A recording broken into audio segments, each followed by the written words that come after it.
Alright guys, welcome to Augmented Videos. My name's Justin, otherwise known as Fuzzy Juzzy online. Just going to show you a bit of crafting on Kingdom of Amalur.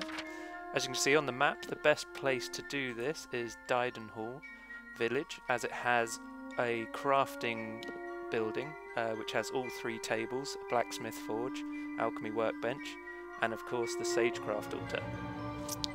So the building from the outside is based just by the river, as you can see here. We're going to head on inside and have a look.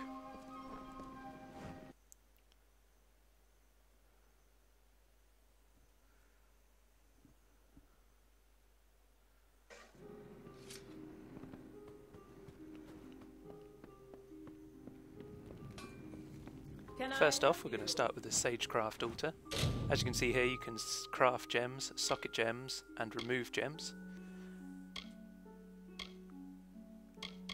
So crafting gems, you can craft weapon gems, armor gems, utility gems for bracelets or necklaces or anything like that. And you can also strengthen shards, which we're going to start off with.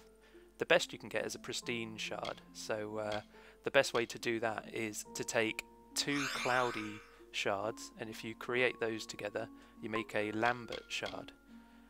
Then if you take 2 Lambert shards, you then make a pristine shard. Once we've done that, we can then go back to crafting gems, and then we can choose what we're going to want to make. So for this particular one, I've got a shield we're going to add something to.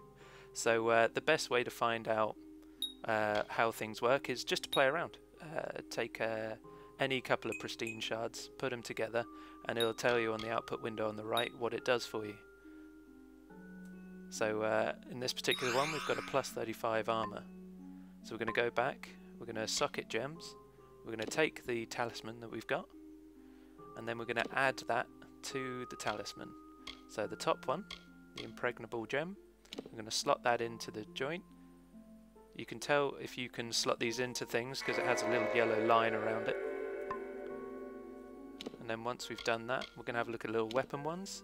So if you take a couple of random ones here, for instance that one, if you put those two together, you get a bleeding bonus.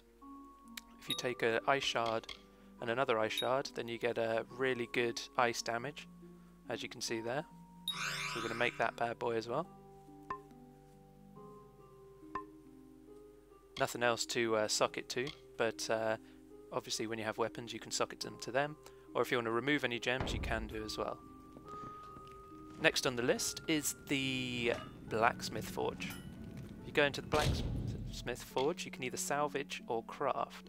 So here I'm going to show you can salvage stuff from a fine oak staff or a bronze talisman, which is what I've got at the moment. And as you can see, it'll tell you what you've got there.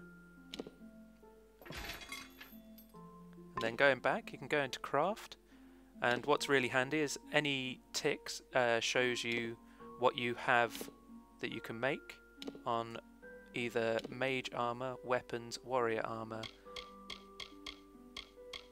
and any X's are the ones that you haven't got enough pieces for. So what we're going to do is we're going to make a little bow. You take a bow, then you can choose the rivets you want. This one in particular is quite good there, so I'm going to take that one, and then you can compare it, which is a very useful tool. And overall this one's not great, but for the demo we're going to make it anyway. Once you've done that, you can name it whatever you want. Here I'm just going to change the name quickly,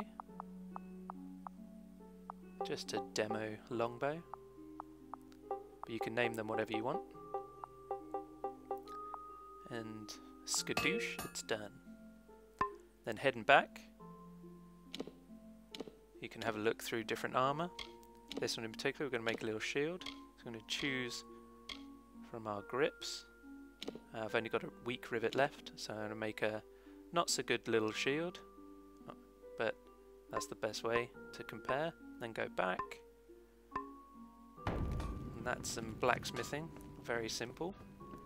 And then lastly, Alchemy Lab, which is quite entertaining. First off, you have to experiment to figure out what the recipes are. So either any of the plants you find around the lands, just start playing around with them.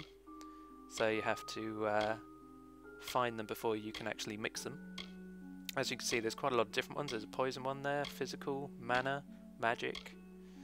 There's quite an array, and then we just have to try and add them together.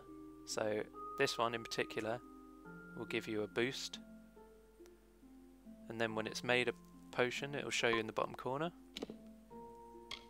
And if you're experimenting and you don't get it right, the little white circular on the potion on the right is actually an unstable potion, so that won't actually give you any benefits, but it's a good way to experiment. And then create, once you've got a recipe, they will show up in your making section, and you can create these potions for use later on.